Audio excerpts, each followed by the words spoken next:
신율의 뉴스 정면 승부 3부 금요일 3부 시작합니다. 이번 주 승부죠.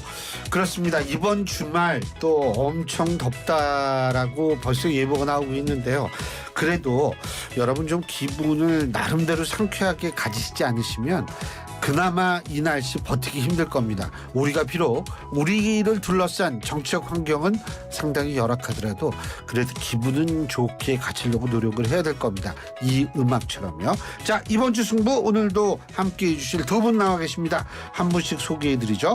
먼저 세안대학교 배정호 교수님 나와 계십니다. 안녕하십니까? 네, 폭염을 이기는 금요일의 남자 배정호입니다. 그것도 생각을 많이 해가지고 오셨어요. 예. 그리고 우리 최진영 변호사님 나와 계십니다. 어서 오십시오. 속 시원하게 뻥 뚫어주는 남자 최진영 변호사입니다. 아, 요새 뭐 하수도가 막힌 집이 아, 많은 그럼요. 모양이죠. 예. 폭염도 나오고 뚫는다, 폭우도 나오고. 와, 근데 아유 진짜 날씨가 너무 더워요. 날씨가 너무 더운데 근데 그 기네스북 같은 데는 정치 이런 거 안 다루나요?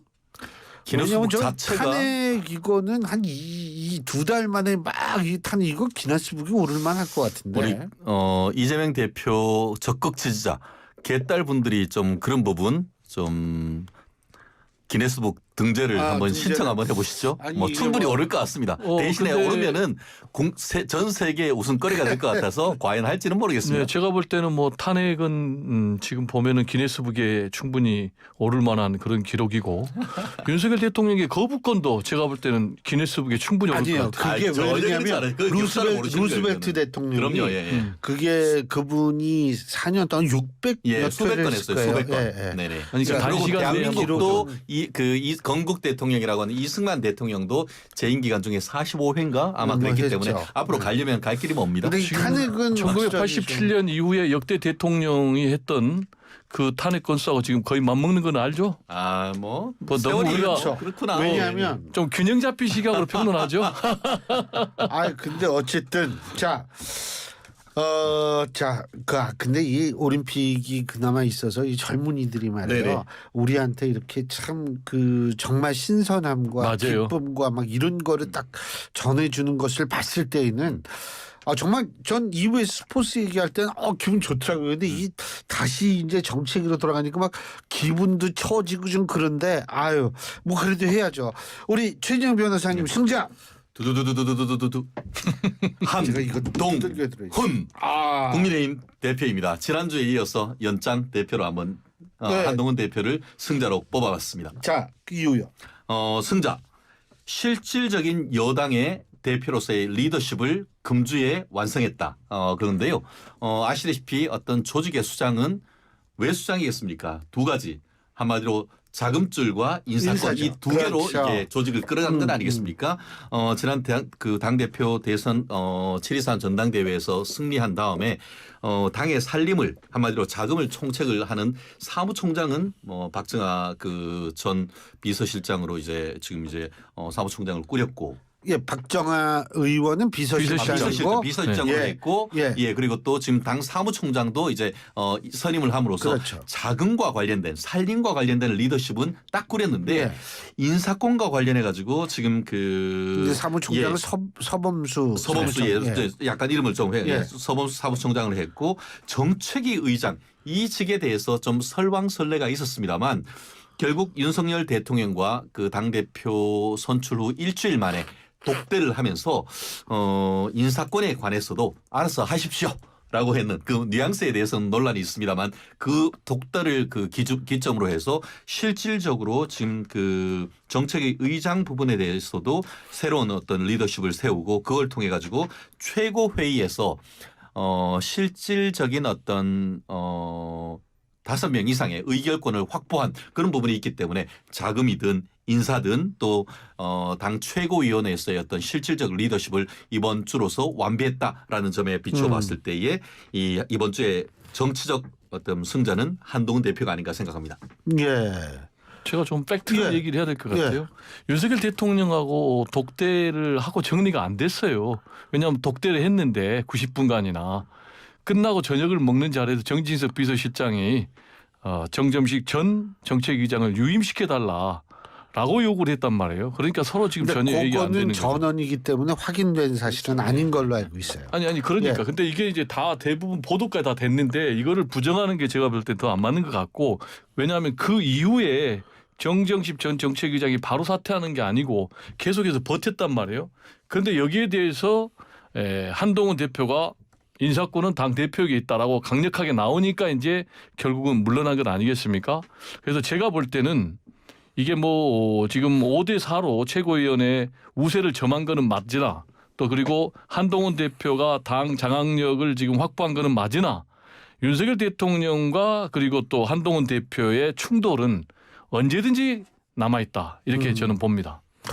물론 뭐 그럴 가능성이 저도 높다고 봐요. 앞으로 부딪힐 때는 많겠지만 어쨌든 최소한도 그래도 이제 이 정책 근데 사실 그 정책위의장이 원래 이렇게 주목받는 자리는 그런 자리도 아니었거든요. 아니죠. 네네. 네, 근데 이번에 완전히 주목을 받게 됐어요. 네. 이번에 이제 왜 중요하냐면 아시겠지만 그 지금 한 명이 친윤과 들어가면서 친한 그렇죠. 예, 지도부에 5대 4냐 4대 예. 5냐가 굉장히 중요한데 이전에는 정정식 전 의장이 있으면 5대 4로 친윤 예, 쉽게 그렇죠. 얘기하면 윤석열 대통령의 권력이 더 큰 거예요. 근데 지금 5대 4에서 4대 5로 친한 그러니까 한동훈 대표가 이제 우세를 점었기 그러니까 때문에 이제 이게 주목을 받는 거지. 당을 이제 한동훈 그렇죠. 대표가 접수했다. 이렇게 그러니까 얘기한 승자죠. 부분.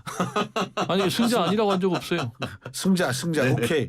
그 승자 누구세요 그러면은? 제가 생각하는 승자. 예, 제가 생각하는 승자는 이제 민주당의 김민석 최고위원 후보 이렇게 저는 봅니다. 아하 왜요? 왜냐하면 김민석 후보가 초반에는 좀 레이스가 부진했어요. 아시겠지만 제주부터 인천 그래가지고 강원도 TK 지역 갔는데 거기까지는 4위였거든요. 예. 근데 PK 지역 부산, 울산, 경남에서부터 계속 1위 차지하고 예. 그다음에 또 충청도 지역에서 1위 차지하면서 예. 지금 2%포인트 내로 지금 좁혀졌거든요. 1위 정봉주하고. 근데 이번 주말에 이제 호남 지역이 굉장히 중요합니다. 왜냐하면은 전체 권리당원 비중이 한 30% 가지고 있고 또 호남이라는 상징적인 기반 또 호남 같은 경우 선택하면 민주당이 흐름을 잡거든요. 그래서 여기에서 과연 역전을 한다면 제가 볼 때는 역전의 주인공은 김민석 될 가능성이 매우 높다 이렇게 봐서 승자로 꼽았습니다. 예. 은메달인데 금메달이라 얘기하시는 것 같은데요. 물론 뭐 이제 그 페이스를 앞으로 따라가는 것은 맞죠. 그렇지만 여전히 어떻게 보면 정봉주 후보가 앞으로 달려가고 있는 것이고 특히 지금 현재에 대해서는 어대명을 넘어서 확대명 어차피 대표는 이재명에서 확실히 대표는 이재명이다라고 하는 상황 속에서 이재명 대표의 이 본인의 차에 타서 유튜브에서 김민석 후보하고 왜 이렇게 표가 안 나오는지 모르겠다라고 해서 정말 명심을 정말 찍어줬는데도 불구하고 아직까지도 2등을 달리고 있다. 그럼에도 불구하고 1등이다. 저는 약간의 그 형용 모순인 것 같아요. 물론 앞으로 미래 다음 주에는 뭐 물론 김민석 후보가 1등으로 올라가면 그때는 정말 이번 주에 승자다라고 얘기를 할 수 있을지 모르겠지만 열심히 따라가고 있는데 이미 승자다. 저는 조금 동의하기가 좀 어려운 것 같습니다. 근데 예 말씀하세요. 여론조사는 잘 아시죠? 추세가 중요하다는 것. 제가 볼 때는 추세가 바뀌었어요. 왜냐하면 최근 예. 5개 지역에서 연속 1위가 나왔어요. 근데 그 정봉주 전 의원을 조금 껄끄럽게 생각하나요? 네. 왜 정봉주 전 의원을 껄끄럽게 생각한 게 아니고 김민석 최고위원, 수석 최고위원이 필요하다라고 생각하는 거죠. 왜냐하면 지금 사실상 러닝메이트거든요. 그리고 이제 여러 가지 상의하고 있고 또 실제로 이제 이재명 대표 선거대책본부에 총괄하고 있다는 건 아니겠습니까? 그리고 지금 김민석 최고위원 후보가 내세우고 있는 게 집권 플랜이에요. 그리고 자기는 집권 플랜의 본부장이 되겠다라는 걸 강조하고 있기 때문에 이재명 대표 입장에서는 지금 김민석 최고위원이 된다면 수석 최고위원 되기를 바라고 말씀하신 대로 정봉주 전 의원 최고위원 후보 같은 경우는 조금 설화가 있는 분 아니에요. 그래서 지난번에 또 공천 됐다가 취소됐지 않습니까? 그래서 그런 분이 이제 수석 최고위원 하면 이재명 대표 입장에서는 당의 상징이 좀 될 텐데 그런 점에서 좀 안정감이 떨어진 것 아니냐. 그래서 이제 사실상 지금 명심 얘기했는데 좀 명심을 실어준 건 사실이에요. 그러다 보니까 이제 그게 결정적으로 제가 볼 때는 전환점이 된 것 같고 또 플러스 지금 뭐 이재명 대표를 지지하는 강성 팬덤들은 그 사인에 민감하게 반응할 수밖에 없죠. 그리고 제가 또 민주당의 강성 지지층이라 해도 아까 말씀드린 수석 최고위원이라는 상징성이 있는 자리인데 정봉주 전 의원이 최고위원 되는 것은 좋으나 예. 수석 최고위원이 되는 것은 조금 부담스럽게 생각한 것 아닌가 이렇게 생각이 됩니다. 근데 한 가지 예. 좀 여쭤보고 싶은 게 이렇게 불공정하게 해도 되나요? 아니 뭐 저는 그 실제로 지난번에 그 이재명 대표가 본인의 카니발 차에 타고 이재명 TV에 옆에 지나가면서 이거 김인석 최고 후보 왜 이렇게 안 나와요? 라고 하면서 그 부분에 대해서 불공정 시비가 이니까 지금 최고위원 후보님들 한 분 한 분 모시겠다. 그렇게 얘기했거든요. 근데 그 이후에 저는 아직까지 이재명 대표 후보께서 본인의 차에 태워서 본인 유튜브에 각 후보들을 태워서 어떻냐라고 묻는 그 모습 제가 정보력이 딸려서 그렇습니까? 아직 못 봤거든요. 그런 부분에 대해서 내부적인 어떤 그 비판의 여지는 없는 것인지 그 정도로 이렇게 신호를 줌에도 불구하고 왜 그런데 아직까지도 역전을 못했죠? 그 제가 부분도 볼 참 궁금한 때는 것 이제 같아요. 우리 그 변호사님은 좀 내로남불의 시각이 있는 것 같아요.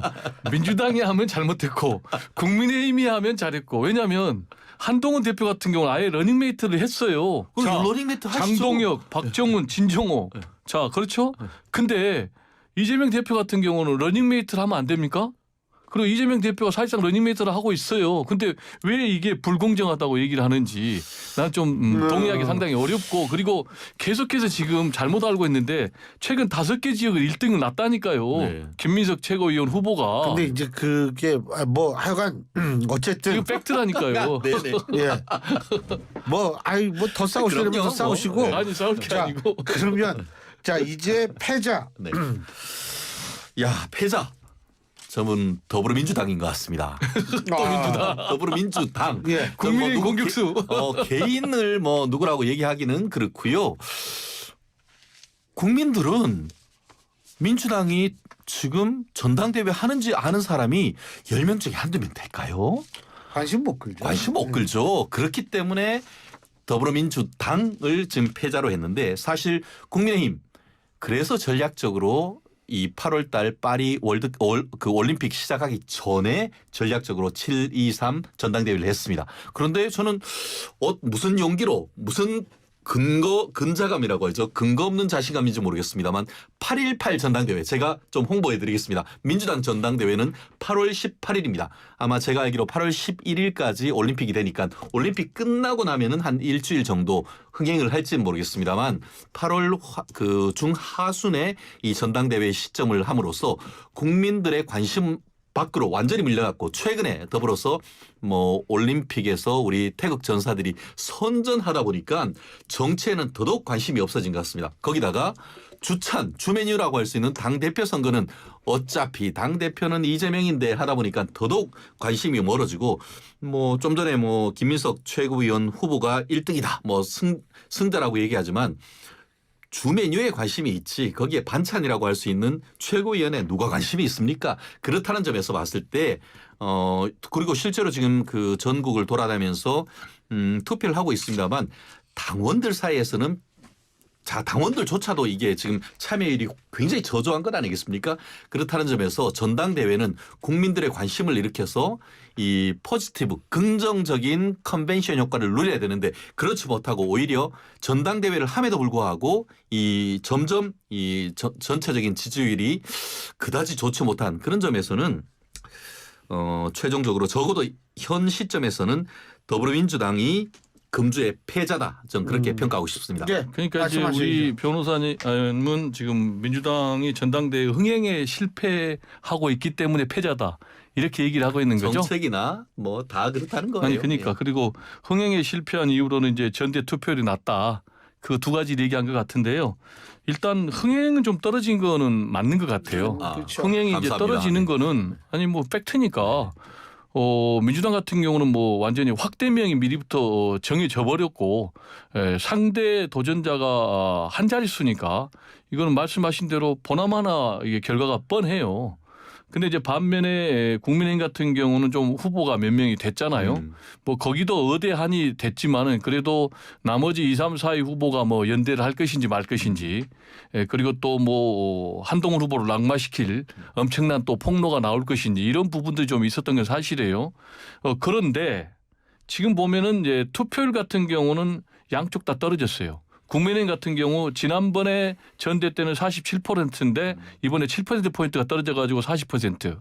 그다음에 민주당 같은 경우는 지난번에 38%포인트였는데 떨어져가지고 32% 정도 나오거든요. 근데 최종 투표율이 더 올라갈 수도 있어요. 네, 이렇게 보면 지난번 전대보다 투표율이 떨어진 그 낙폭은 국민의힘이 더 큰 거예요. 이거 하나 있고 두 번째로 국민의힘에 비해서 민주당은 조용한 그런 지금 상황은 맞아요. 그러다 보니까 흥행이 없는데 지금 국민의힘 같은 경우는 여러 가지 추악한 폭로가 있었잖아요. 뭐 청탁이 있었다라든지 또는 문자가 있었다라든지 또는 뭐 댓글팀을 운영했다라든지 이거 다 지금 손잡고 감옥 가냐? 이런 지금 비아냥까지 나오고 있는 이런 폭로전 그리고 또 심지어는 전대 그 현장에서 물리적인 충돌 이런 부분은 민주당 전당대회는 지금 없어요. 그렇다면 종합해서 보면 제가 볼 때는 종합해서 평가하면 오히려 국민의힘이 더 패자다. 저는 이렇게 평가가 되네요. 근데 왜 지지율이 지지율이 아니죠. 자, 이제 또 지지율 말씀하시면 제가 숫자 얘기 절대 안 합니다. 숫자 얘기 하셔도 돼요. 제가 벌써 찾아놨어요. 한국갤럽 여론조사만 하시면 돼요. 예, 아유, 이 깜짝깜짝 놀랐는데, 저 놀란 가슴을 여기서 가라앉히고 4부에서 계속 얘기를 차라리 나눠보죠. 징계를 받아버리죠. 뭐.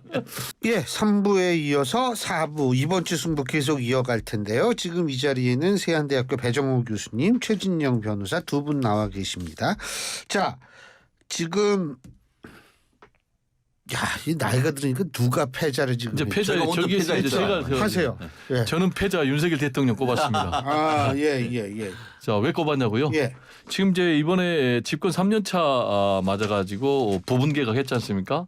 5개 장관급 인사를 했는데 4월 총선에서 참패를 했잖아요. 민심을 전혀 반영하지 못해가지고 그래서 본인이 뭐 대국민 사과도 하고 그래서 뭐 국정 운영 기조로 이제 민심을 반영해서 하겠다라고 했는데 이번에 인사한 거 보니까 정반대 민심에 역행하는 그런 인사한 것 같아요.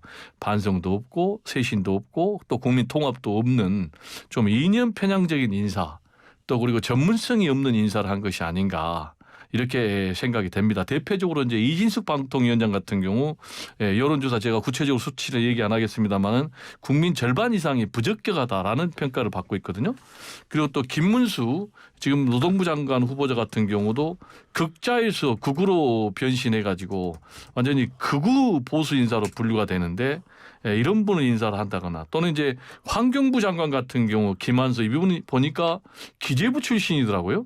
환경 분야에는 이제 전혀 전문성이 없는 분이에요. 이런 분을 또 발탁을 했고 또 8개 부처 차관급 인사를 했는데 용산 비서들을 대거 투입을 했단 말이에요. 임기 후반에 이제 국정 장악력을 높이기 위한 것이다라는 그런 이제 해석인데 문제는 국민들하고 역행하는 이런 인사를 했을 경우에 윤석열 대통령의 지지율이 더 떨어질 거단 말이에요. 그러면 안타깝게도 윤석열 대통령의 국정 장악력이 임기 후반으로 가면 갈수록 더 떨어지지 않을까 좀 우려가 됩니다. 예. 참고적으로 지금 말씀하신 여론조사 결과는요. 김어준 씨 여론조사 의사죠. 여론조사. 저는 조원 CNI도 있습니다. 그 여론조사 꽃인데요. 이게 전국 18세 이상 1,003명을 대상으로 7월 26일과 27일 이틀간 전화 면접 조사를 한 것이고요. 자세한 내용은 중앙선거 여론조사 심의위원회 홈페이지를 참조하시면 되는 여론조사가 지금 말씀하신 여론조사인 것 같고 일단 말씀하시죠. 그렇습니다. 뭐 여론조사가 여론이란 건 뭐 흐름이 큰 게 이제 뭐 출렁출렁할 수도 있습니다. 그렇지만 말씀드린 것처럼 그 민주당에서 국민의힘 그렇게 좀 전에 얘기한 것처럼 마치 국민의힘의 그 전당대회 후보들이 서로 싸우고 하면서 그것이 굉장히 네거티브하게 문제가 될 것이다라고 했는데 오히려 지지율이 쑥 올라갔었습니다. 그 반면에 지금 민주당 같은 경우에는 조용하게 하는 것 같이 지나고 있는데 지지율이 영 시원치가 않습니다. 왜 그럴까요? 저는 아까 얘기한 것처럼 첫 번째 이유 같은 경우에는 그 재미가 없잖아요. 그런데 두 번째 이유는 오히려 이재명 대표가 출마 선언하면서 먹사니즘이 유일한 이 그 어떤 이데올로기다라고 하면서 먹고 사는 게 중요하다고 했는데 민주당이 먹고 사는 일하고 해서 하는 게 뭐가 있습니까? 오히려 1일 1탄핵, 1일 1 청문회, 1일 1 특검 정략적인 얘기만 주야장천하고 있기 때문에 국민들이 거기에 표를 안 주는 겁니다. 민주당은 그걸 깨달으셔야 되는데 그걸 잘 모르시는 것 같더라고요. 그리고 상대적으로 윤석열 대통령 같은 경우에 최근에는 어떻게 보면 국민의 먹고 사는 문제와 관련해 가지고 체코 원전 수출 24조 그리고 또 뭐 뒤에 얘기하겠습니다만 의외로 지금 예상보다 훨씬 더 우리 태극 전사들이 파리 올림픽에서 선전하고 있는 그런 부분들이 전체적으로 여론이 그 윤석열 정부에 대한 어떤 긍정적 호감을 일으키는 그런 부분이 없지 않았거든요. 왜냐하면은 이 올림픽위원회 자체에서도 대한체육회 자체에서도 이거 뭐 5개 정도 따겠냐 이렇게 얘기를 했는데 예상을 뛰어넘는 어떤 성적을 내면서 전체적인 어떤 경제적 흐름이라든가 아니면은 그 국민들의 어떤 그런 호응을 이끌어낼 수 있는 그런 어젠다 이런 부분들을 윤석열 대통령이 끌어가고 있단 말이에요. 그 외에 지금 얘기하고 있는 뭐 이진숙 방통위원장에 대한 어떤 임명이라든가 아니면은 김문수 그 노동부 장관에 대한 임명 이런 부분들은 정책과 관련되는 이슈이기 때문에 아무리 민주당에서 탄핵을 하고 하는 것 자체가 그게 크게 영향을 미치기 어려운 것이고 더불어서 이진숙 그 방통위원장에 대한 탄핵은 오히려 민주당의 자충수가 될 것이라고 저는 확신합니다. 지금까지 그랬죠. 방통위원장에 대해서 이 탄핵 소추 의결을 하려고 하니까 자꾸 도망간다고 했죠. 이제 안 도망갑니다. 이젠 정면 승부합니다. 그렇게 해서 헌법재판소에서 결과가 나오면 그때는 탄핵의 역풍이 불 것이다. 저는 그거 미리 얘기해두고 싶습니다. 아까 우리 배종우 교수님이 말씀하신 그 여론조사 조원 CNN은요. 네. 스트레이트 뉴스 의뢰로 지난 7월 6일부터 8일까지 전국 18세 이상 2,008명을 대상으로 한 무선전화 RDD를 이용한 ARS 방식 여론조사입니다. 자세한 내용은 중앙선거 여론조사 심의위원회 홈페이지를 참조하시면 되는 여론조사였습니다. 이제 제가 좀 말씀을 드려야 되겠네요. 예, 그럼요. 이제 우리 변호사님이 좀 법률가인데 굉장히 좀 문학적인 소양이 충분한지 막 과장법이 좀 심해서. 제가 원래 국어 국문과 가려고 하다가 근데 좀 목사리즘이 어려워서 법학과를 갔었죠. 굉장히 좀 법조문하고 좀 다른 것 같아요. 굉장히 부풀려가지고 1일 1특검이라고 막 얘기하는데 특검 지금 2개밖에 안 하고 있거든요. 네, 최상병 특검하고 그리고 또 김건희사 특검 2개 지금 추진하고 있는데 1일 1특검이라니까 그건 너무 과장법이 좀 지나치고 또 1일 1탄핵도 그것도 사실 너무 좀 지나칩니다. 그래서 좀 제가 볼 일주일에 때는 하나는 되더라고요. 그러니까 네. 뭐 좀 팩트 입각해서 했으면 좋겠고 그다음에 이재명 대표 같은 경우 먹사니즘 얘기하고 있는 건 사실이에요. 왜냐하면 먹고 사는 것이 제일 중요하다. 그래서 뭐 반대할 사람 없네요. 이런 게 왜 나오냐면은 지금 민생 경제가 굉장히 어렵기 때문에 예? 그래서 지금 25만 원 지원도 하자라는 거예요. 지금 아시겠지만 민생이 정말 힘든 건 알죠. 그리고 우리 영세 자영업자들 얼마나 힘든 걸 알죠. IMF보다 더 힘들어요. 자, 그러면 윤석열 대통령의 지금 지지율이 20%밖에 안 나오는 이유가 1번이 뭐냐면 자, 아니 긍정평가가 그렇잖아요. 20%밖에 안 나와요. 20%밖에가 아니고 20% 대겠죠. 20% 밖이라고 얘기를 했기 20% 때문에. 대밖에. 그렇죠. 정확하게 좋아요. 말씀하셔야죠. 정확하게. 예. 자, 그 이유가 1번이 뭐냐면 민생 경제가 힘들다는 거예요. 근데 여기다 대고 윤석열 대통령이 지금 민생 경제 너무나 잘한다라고 얘기하는 거는 좀 너무 지나치고 그리고 탄핵이 자충수가 될 것이다라고 얘기를 했거든요.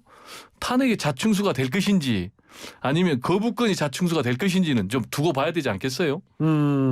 근데 지금 어쨌든 그 25만 원 돈 주는 거 전 세계적으로 경제 상황이 안 좋다고 돈 전 국민 대상으로 현금성 지원을 하는 거 직접 현금은 아니지만 그런 사례가 제가 아는 범위 내에서는 없거든요. 그렇죠. 그렇기 때문에 최근에 그래서 한때 각 유력 언론 사설에도 나오는 것이 미국 일부 주 같은 경우에 이제 그 $1,000 정도 이렇게 그 기본소득 실험을 좀 일부 해봤죠. 주가 아니고요. 딱 한 군데입니다. 알래스카 주입니다. 예, 맞습니다. 딱 한 했더니만 군데요. 4년인가 했었는데 그에 따른 평가가 나왔지 않습니까? 알래스카 주는 지금도 주긴 줍니다. 근데 예. 거기는 뭐냐면 자원을 판 돈 가지고 주는 그렇죠. 거거든요. 뭔가 계속 예. 부가가치가 그 펀드가 창출이 있어요. 되니까 펀드가. 그걸로 예, 예. 되는데 지금처럼 사실상 추경해가지고 13조 내지 15조 되는 것을 퍼주는 데는 아예 없어요. 그리고 알래스카 주는 인구가 적거든요. 그렇죠. 그걸 해도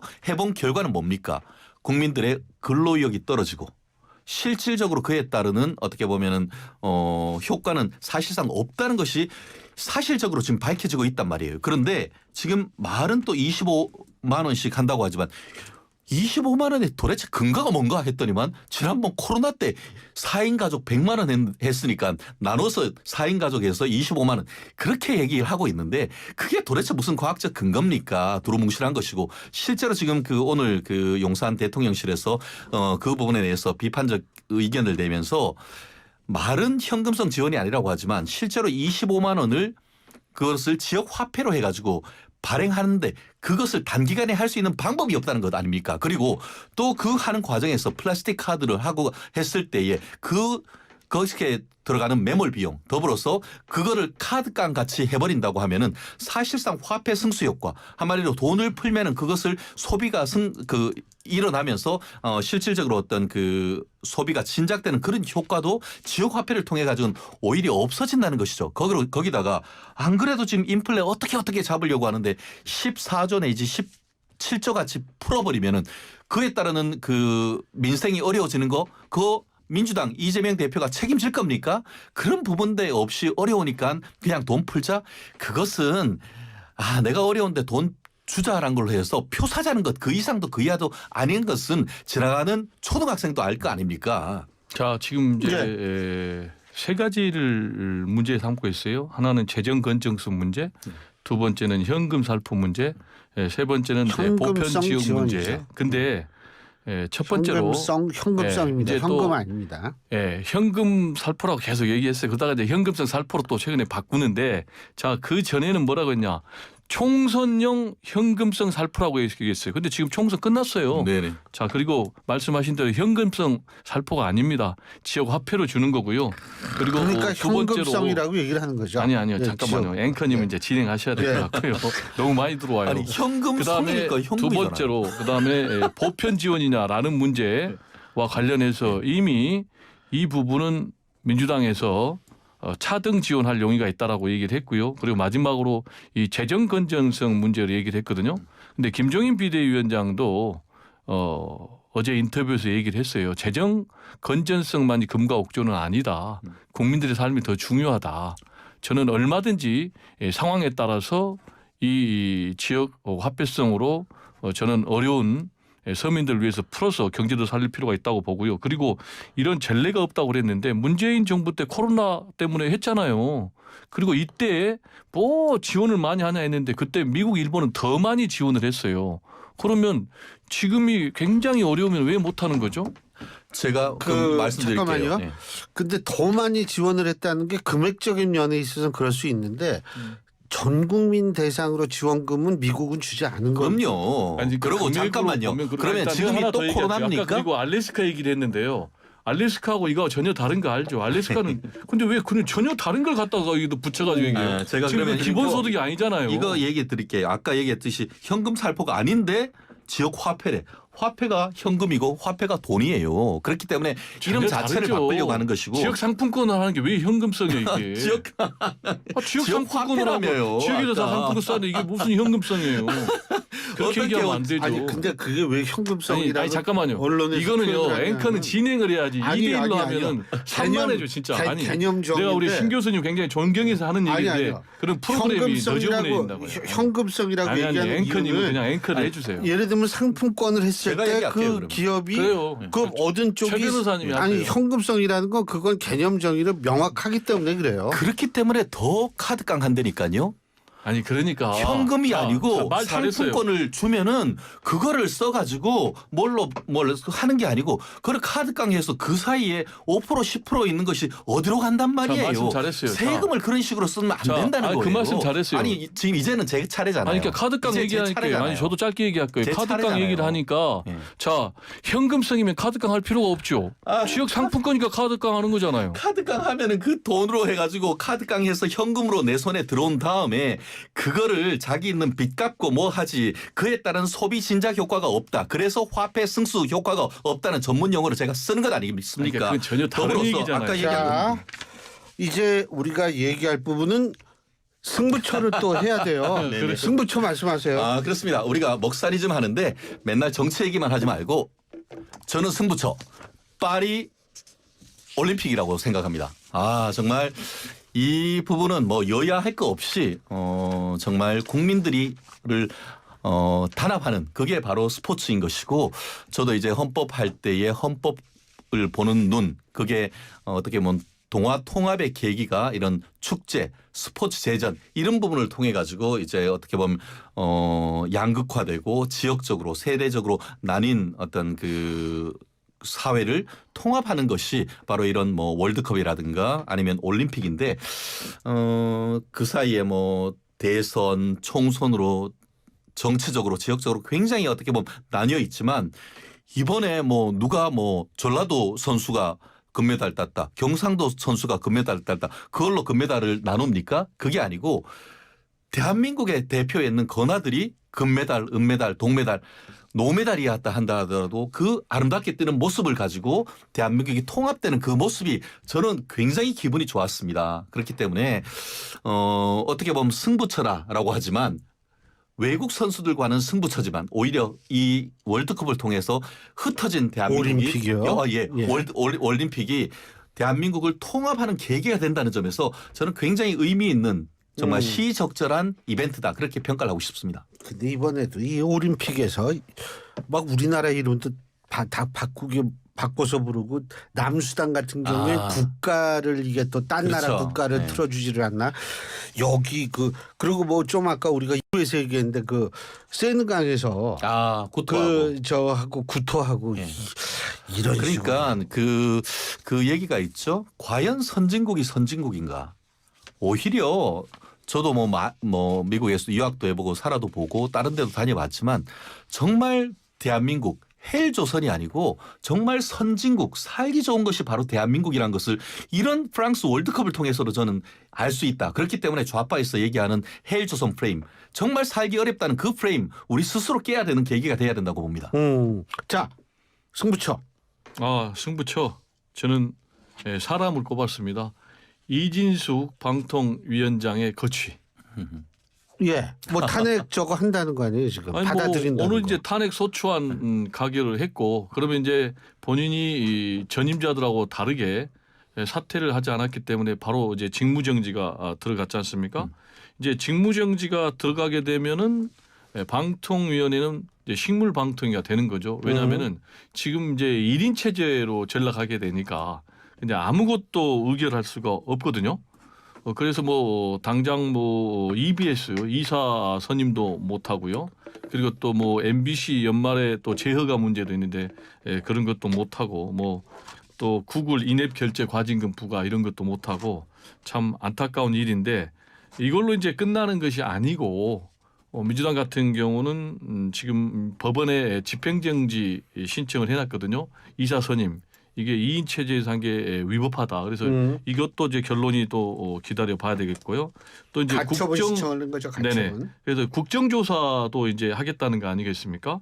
그래서 이제 이번에 방통위원장 이진숙 체제에서 새롭게 이사를 이제 선임을 했는데 이게 12일 날 시작하니까 그 이전에 지금 국정조사 하겠다는 것이고 또 그리고 이진숙 방통위원장을 또 뭐 카드 관련해 가지고 법과 관련해 가지고 업무상 뭐 배임 청탁금지법 위반으로 또 고발까지 하고 또 국정감사에서 계속 문제를 파헤쳐 가지고 지금 여론전으로 압박하겠다는 거에서 도대체 과연 앞으로 이진숙 방통위원장 버텨낼 수 있을지 상당히 험난한 미래가 예상이 됩니다. 저는 이 정도면은 스토킹 방지법 위반이 아닌가 그런 생각이 들더라고요.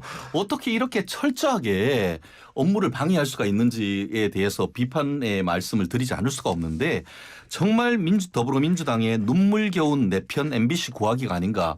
국민들은 그렇게 생각한단 말이에요. 처음에는 민주당이 저럴 수도 있지 했는데 이게 거의 우리 방송통신위원장을 한번 탄핵하려고 하다가 이게 사퇴하고 두 번째 사퇴하고 세 번째까지 이런 식으로 하는 것을 보면서 이거는 더불어민주당이 아니고 나홀로 민주당의 어떻게 보면 방송통신위원회 어떻게 보면 절멸 전략 아니냐? 그러니까 그 얘기를 하죠. 지난번에도 국민의힘 의원 그 정도면 아예 방송통신위원회 폐지법을 만들어라고 얘기하지 않습니까? 아예 폐지해 버리시죠. 아까 얘기한 것처럼 마치 그 승부수가 지금 이준석 방송통신위원장 개인이다 이렇게 얘기를 하는데 말씀드린 것처럼 하십시오. 그 판결이 어떻게 날지 저는 보나 안 보나 거의 확실하다고 봅니다. 거기다 더불어서 헌법재판소가 이 부분에 대해서는 그리 오래 판결을 할 가능성이 오래 가지고 갈 가능성이 얼마 안 된다고 생각합니다. 지금 개혁신당의 이준석 대표도 자기가 헌법재판관이라고 하면은 3일 만에 각하해 버린다 하는데 그거는 조금 더 과장된 목소리라 생각합니다만 사실 하루 일을 했어요. 이틀 일을 했어요. 그 사람이 나쁜 짓을 해봤자 얼마나 나쁜 짓을 했겠습니까? 거기에 대해서 탄핵한다? 예. 24시간 동안 했는 행위에 대해서 예. 헌법재판소 판결 정말 민주당에 대한 심판날이 얼마 남지 않았다고 봅니다. 예, 오십시오. 업무방해라고 그랬는데 어떤 게 업무방해죠? 탄핵 소추안 가결한 게 업무방해입니까? 그리고 집행정지 가처분 신청한 게 업무방해입니까? 국정조사하는 게 업무방해입니까? 아니면 국정감사하는 게 업무방해입니까? 그리고 법카 유형 의혹과 관련해서 형사고발하는 게 업무방해입니까? 다 헌법과 대한민국 법에 의해서 보장된 그런 권한을 행사하고 있는데 업무방해라고 하면은 제가 볼 때 너무 안 맞고요. 그렇기 때문에 이 직권 문제를 남용 권리 근본적으로 행사 해결하기 방해란 겁니다. 위해서는 직권이 있다 하더라도 아니, 남용하면 잠깐만요. 그게 제 죄가 되는 발언이잖아요. 겁니다. 제 20초 발언을 하고 남았어요. 있잖아요. 업무방해 하면 변호사님 법 전문가잖아요. 업무방해죄로 고소하세요. 그래서 고발하거나. 검찰이 고소한다고 하니까 그러니까 하시라고 하시라고요. 있잖아요. 그러니까 하시라고. 어? 자, 여기서 이제 고소를 할지 안 할지는 우리가 또 좀 지켜봐야 될 것 같고요. 오늘 두 분 말씀 여기서 줄이겠습니다. 고맙습니다. 네, 감사합니다. 예, 지금까지 최진영 변호사, 세안대학교 배정호 교수 두 분과 함께했습니다.